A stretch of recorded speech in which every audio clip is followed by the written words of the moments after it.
வஸல்லி அலா முஹம்மது யா ரப்பி ஸல்லி அலைஹி வஸல்லம்.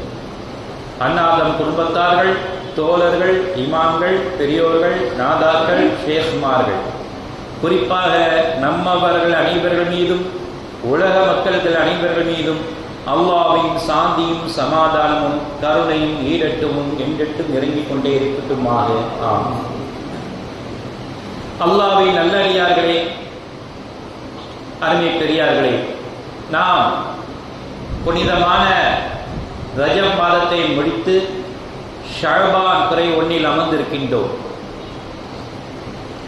ஏனென்றால் கண்ணியம் மிகுந்த அந்த மாதங்களிலே கண்ணியம் மிகுந்த நன்மைகளை செய்வதுதான் ஒரு கண்ணியம் மிகுந்த ஒரு மனிதருக்கு அழகான ஒரு செயலாக இருக்க முடியும். அதைத்தான் அல்லாஹ் தஆலா வேண்டி விரும்பி கேட்டுக்கொள்கிறார். இந்த அடியார்கள் என்னை வணங்க வேண்டும், என்னை நினைக்க வேண்டும், என்னை போற்ற வேண்டும் என்று அவன் விரும்பி வரவேற்கிறான். ஏனென்றால் பெருமானார் ஸல்லல்லாஹு அலைஹி அவர்கள் இந்த மாதத்திலே அதிகமாக நோன்பு நோற்றிருக்கின்றார்கள் என்று அன்னை ஆயிஷா சித்திகா ரலியல்லாஹு தஆலா அன்ஹா அவர்கள் அருமையாக முடிந்திருக்கின்றார்கள். தொடர்ந்து நோன்பு கொடுக்கின்றார்களே என்று ஆச்சரியம் விடுவோம், சில சமயம் நோன்பை விட்டுவிட்டார்களே என்று ஆச்சரியம் கொள்வோம். அந்த அளவுக்கு ஷஅபான் மாதத்திலே அதிகமான நோன்பை பிடித்திருக்கின்றார்கள், நன்மையை தேடி இருக்கின்றார்கள் என்பதை அன்னை ஆயிஷா சித்திகா ரலியல்லாஹு அவர்கள் அருமையான விளக்கத்தை கொடுக்கும் பொழுது அந்த நன்மைகள் வரக்கூடிய ரமலான் மாதத்தில் ஒரு பயிற்சி களமாகத்தான் அமைந்திருக்கின்றது. ஏனென்றால் நம்முடைய இளமை காலம் முடிந்து கொண்டே இருக்கிறது. ஒவ்வொரு நாட்களும், ஒவ்வொரு நிமிடங்களும், ஒவ்வொரு மணி துளிகளும் நகர நகர நம்முடைய வயசும் சென்று கொண்டே இருக்கிறது. எதை நோக்கி அடியெடுத்து வைத்திருக்கின்றோம்? முதுமை காலத்தை அடிநோக்கி வைத்துக் கொண்டிருக்கின்றோம். அதற்குண்டான ஏற்பாடுகளை தயார் செய்தோமா என்பதை நாம் சிந்தனை செய்து பார்க்க வேண்டும். ஏனென்றால் நம் காலங்கள் கரைந்து கொண்டே போகின்றது, நம் பலம் குறைந்து கொண்டே போகின்றது, ஞாபக சக்தி குன்றி போய் கொண்டே இருக்கிறது. இதற்கிடையில் நாம் என்ன முன்னேற்பாடுகள் செய்து கொண்டிருக்கின்றோம் என்பதை அறிந்து கொள்ள பெருமானார் ஸல்லல்லாஹு அலைஹி கேட்கின்றார்கள், உங்களுக்கு மரணத்துக்கு பிறகு என்ன தயாரித்திருக்கின்றீர்கள் என்று கேட்கின்றார்கள். ஒவ்வொரு சஹாபியும் கேட்ட கேள்விக்கு பெருமானார் ஸல்லல்லாஹு அலைஹி அவர்கள் பதில் கேள்வி கேட்கின்றார்கள், நீங்கள் மறுமைக்கு என்ன தயாரித்திருக்கின்றீர்கள்? உங்கள் காலம் சென்று விட்டுக் கொண்டே இருக்கின்றதே, உங்கள் இளமை கரைந்து கொண்டே இருக்கிறதே, உங்கள் முதுமை உங்களை தேடி வந்து கொண்டே இருக்கிறதே, அதற்குள்ள ஏற்பாடுகள் என்ன? மனைவிக்கு செய்ய வேண்டிய கடமைகளை நாம் செய்கின்றோம், கணவனுக்கு செய்யக்கூடிய கடமைகள் எல்லாம் செய்கின்றோம், கணவன் மனைவி 2 பேரும் பிள்ளைக்கு செய்யக்கூடிய கடமைகள் எல்லாம் செய்து கொண்டே இருக்கின்றோம். ஆனால் இந்த கடமைகளும் ஒரு கடமைதான், இந்த கடமையோடு நின்றுவிடக் கூடாது என்று இஸ்லாம் வலியுறுத்தி காட்டுகின்றது. உங்களுக்கு தனிப்பட்ட முறையிலே மறுமையில் ஆதரவற்ற நிலையில், நான் மனைவிக்கு இது செய்தேன், கணவனுக்கு அது செய்தேன், பிள்ளைக்கு இது செய்தேன், ஆகவே எனக்கு சொர்க்கத்தை கொடு என்று ஆதரவற்ற நிலைமையில் மறுமையில் நிற்கக்கூடாது என்பதற்காக வேண்டி நாம் என்ன தயாரிக்க வேண்டும் என்பதாக பெருமானார் ஸல்லல்லாஹு அலைஹி கேட்கின்றார்கள். அதற்கு விடை அதிகமான இபாதத்து செய்வதுதான் லாபம் தரக்கூடிய ஒரு விஷயமா இருக்கின்றது. அதற்கு ஒரு பயிற்சி கூடம் தான் ஷஅபான் மாதத்தில் அதிகமான இபாதத் செய்வது, திக்ர் ஃபிக்ர்களிலே இறங்குவது, நோன்பு நோட்பது, தொழுகையில் ஈடுபடுவது, இப்படியாக நன்மையை தேடிக்கொள்வது உங்களுக்கு முன்னால் வைக்கக்கூடிய ஒரு விஷயமா இருக்கின்றது என்று பெருமானார் ஸல்லல்லாஹு அலைஹி சொல்லி காட்டினார். முதுமையில் மனிதனுக்கு தேவையான ஒரு 5 விஷயங்களை பார்க்கும் பொழுது அவருக்கு தேவையான செல்வம் இருந்து கொண்டே இருக்க வேண்டும், போதுமான செல்வம் அவருக்கு கடைசி காலத்தில் இருக்க வேண்டும், சிறந்த மருத்துவ வசதி இருந்து கொள்ள வேண்டும், நல்ல அரவணைக்கக்கூடிய குடும்பத்தார்கள் இருக்க வேண்டும், சலனமில்லாத மனம் இருக்க வேண்டும், ஐவேளை பிற கடமைகளையும் வேலை கடமைகளும் செய்யக்கூடிய திராணியும் இருக்க வேண்டும்.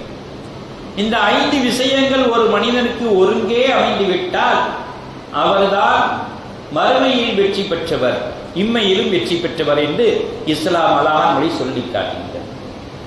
போதுமான செல்வம், நாம் செல்வம் இருக்கின்ற வரையில் சொந்தம் பந்தம் பிள்ளைகள் எல்லாம் நம்மை அரவணைக்கும். உலக நியதி அதுதான். ஒரு கையில் ஒரு பைசா இல்லை, இவரால் எந்த ஒரு லாபமும் இல்லை என்றால் அந்த வயோதிக நிலைமை எப்படி இருக்கும் என்று நாம் சிந்தனை செய்து பார்க்க வேண்டும். யாரால் மதிப்பார்களா? இவர் போய் சேர மாட்டேங்கிறாரே என்று ஒரு கவலையில் சொல்லக்கூடிய விஷயமா இருந்து கொண்டிருக்கின்றது. பிள்ளைகள் மதிக்காது, மனைவி மக்கள் மதிக்க மாட்டார்கள், ஏளனமா பேசுவார்கள், நம்மை உதாசீனப்படுத்துவார்கள். மாற்றி யோசிப்போம். கையில் அத்தனை சொத்துக்களும் கையில் இருக்கின்றது என்றால் நம்மை கவனிக்கக்கூடிய விதமே வேறு. அந்த அளவுக்கு கவனிப்பார்கள். என் தந்தை போல வருமா, என் வாப்பா மாதிரி வருமா, என் வாப்பா தான் எனக்கு சொத்து, என் உம்மா தான் எனக்கு உயிர் என்று சொல்லக்கூடிய பிள்ளைகளை பார்க்கின்றோம். ஒரு மனிதர் ஒரு இமாமிடம் வந்து கேட்கின்றார், இமாம் அவர்களை, நான் என் பிள்ளைகளால் அவமதிக்கப்பட்டு கொண்டே இருக்கின்றேன், கையில் ஒரு பைசா இல்லை, எனக்கு சொத்தும் இல்லை, சோகமும் இல்லை, என்னை உதாசீனப்படுத்துறாங்க, யாரும் கவனிக்க மாட்டேங்கிறாங்க, என்ன செய்யறது? அல்லாஹ்வை வணங்குங்கள், பொறுமையாக இருங்கள் என்று சொல்லி நீங்கள் தினந்தோறும் பீராவை திறந்து ஒரு நோட்டை எடுத்து அங்கே உட்கார்ந்து அங்கே நின்று கொண்டு சுப்ஹானல்லாஹி வல்ஹம்துலில்லாஹி வலா இலாஹா இல்லல்லாஹு வல்லாஹு அக்பர் என்ற கலிமாவை தினந்தோறும் 11 தடவையாவது அல்லது 3 தடவையாவது அல்லது உங்களால் முடிந்த அளவு கையை வைத்து எண்ணி எண்ணி நோட்டில் குறித்துக் கொள்ளுங்கள். இப்படியாக நாட்களை கடத்துங்கள் என்று சொன்னவுடனே இதை பின்னால் இருந்து பார்க்கின்ற மகள், பாப்பா ஏதோ பணத்தை என்றாக எண்ணி எண்ணி குறிச்சு வைக்கிறாங்க, நம்ம கவனிக்கணும் வாப்பாவை அப்படின்னு சொல்லி அன்னையிலிருந்து தந்தையை உழுந்து உழுந்து கவனிக்கிறார்கள். பாப்பாங்க வாங்க, உங்களுக்கு என்ன வேணும், சாப்பாடு என்ன வேணுமா, தூங்குனீங்களா, சாப்பிட்டீங்களா, என்ன உடம்புக்கு என்ன ஆகுது? இதுதான் ஒரு மனிதனுக்கு ஆறுதல் தரக்கூடிய விஷயம். எத்தனை தாய்மார்கள், எத்தனை தந்தைமார்கள் தன் பிள்ளை, பாப்பா நீங்க சாப்பிட்டீர்களா, அம்மா நீங்க சாப்பிட்டீங்களா என்று கேட்காமல் இருக்கின்றார்கள் என்று ஏங்கிக் கொண்டிருக்கின்றார்கள். பாப்பா எப்படி இருக்கீங்க, அம்மா எப்படி இருக்கீங்க என்று மகன் என்னை விசாரிக்கவில்லையே என்று ஏங்கிக் கொண்டிருக்கின்றார்கள். ஆனா தந்தை மறக்க மாட்டார். புள்ள சாப்பிட்டானாப்பா, புள்ள சாப்பிட்டானா, எப்ப சாப்பிட்டா, இப்ப வந்தா, கரெக்டா விசாரிப்பார். ஆனால் பிள்ளை எங்க வாப்பா சாப்பிட்டாங்களா, அம்மா சாப்பிட்டாங்களா, என் சகோதரர் சாப்பிட்டாரா கேட்கவே மாட்டார்.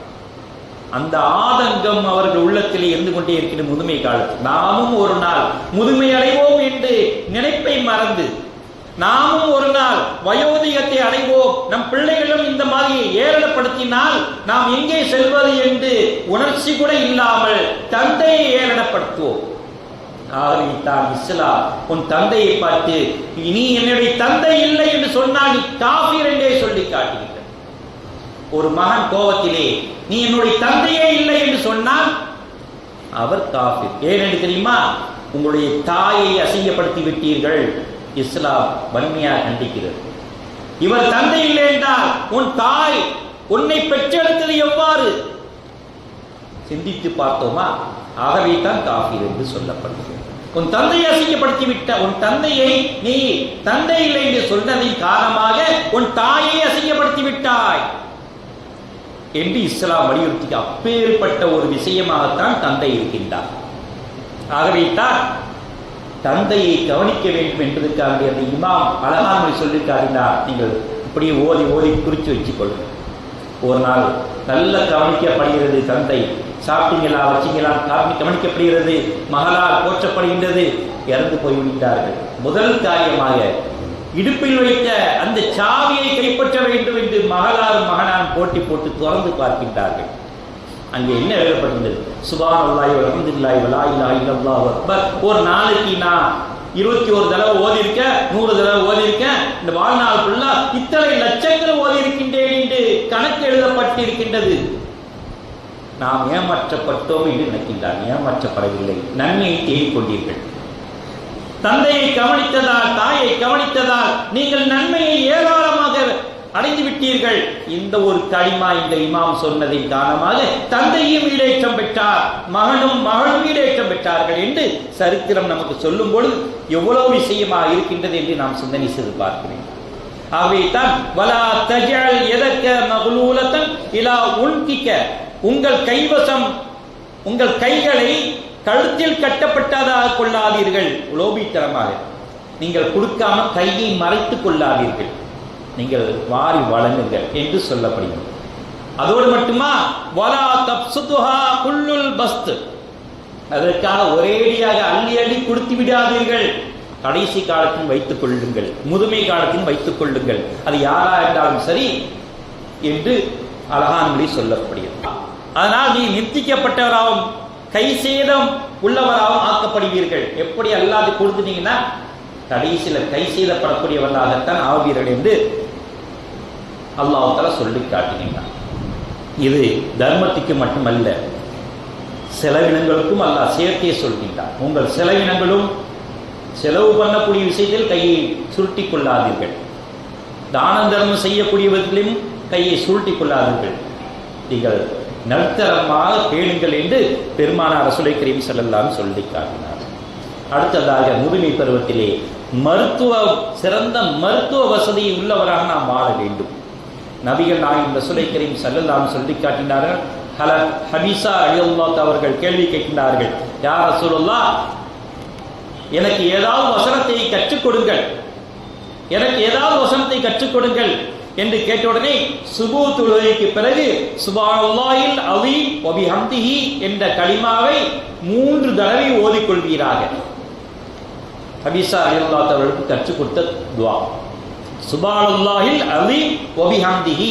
சுபூ தொழுத பிறகு 3 தடவை இந்த கலிமாவை ஓதிக்கொள்ளுங்கள், உங்களுக்கு முதுமை காலத்தில் கண் பார்வை விட்டும் அல்லாஹ் பாதுகாப்பான், தோல் சுருக்கத்தை விட்டும் அல்லாஹ் பாதுகாப்பான், வாத நோயில் இருக்கும் அல்லாஹ் பாதுகாப்பான் என்று துஆ செய்கிறார்.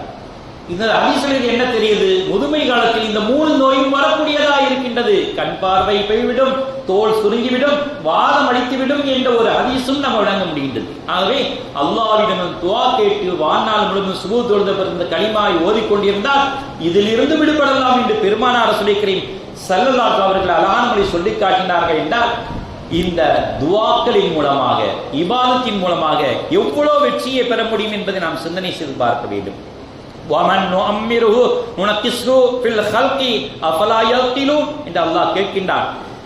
எவரை நாம் வயதை நீட்டி விடுகிறோமோ அவரை படைப்பில் அல்லது வாலிபத்தில் இருந்து முதுமைக்கு நாம் திருப்புகின்ற வரை பலவீனத்தையும் கொடுக்கின்றோம், தலைகீழாக மாற்றி விடுகின்றோம். வாலிபத்திலிருந்து வயோதிகத்தை பலகீனத்தை கொடுத்து தலைகீழாக மாற்றி விடுகின்றோம். இதனை அவர்கள் அறிந்து கொள்ள மாட்டார்களா என்று அல்லாஹ் அந்த ஆயத்திலே கேட்கும் பொழுது நாம் சிந்தனை செய்து பார்க்கிறோம். இப்படியே நாம் காலங்கள் கடந்து விடாது, இளமையிலே கடந்து விடுமா, நிச்சயமா முதுமை வந்தே ஆகும் என்று பெருமானார் ரசூலுல்லாஹி கரீம் ஸல்லல்லாஹு அலைஹி அவர்கள் இந்த ஆயத்தின் மூலமாக நமக்கு உணர்த்தி காட்டுகின்றார்கள்.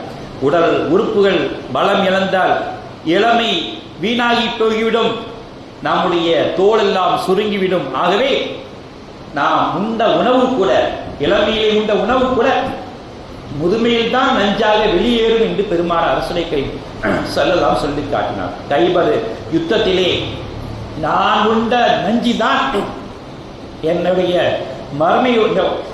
முதுமையுடைய காலத்திலே அது விஷமாக என்னை தாக்கியது என்று அன்னை ஆயிஷா சித்திகா ரலியல்லாஹு அன்ஹா கூறுகின்றார்கள். என்றால் கைபர் யுத்தத்திலே விஷம் கொடுக்கப்பட்டது பெருமானார் ரசூலுல்லாஹி கரீம் ஸல்லல்லாஹு அலைஹி வஸல்லம். அந்த விஷம் அப்பொழுது வேலை செய்யவில்லை, அல்லாஹ் பாதுகாத்தான்.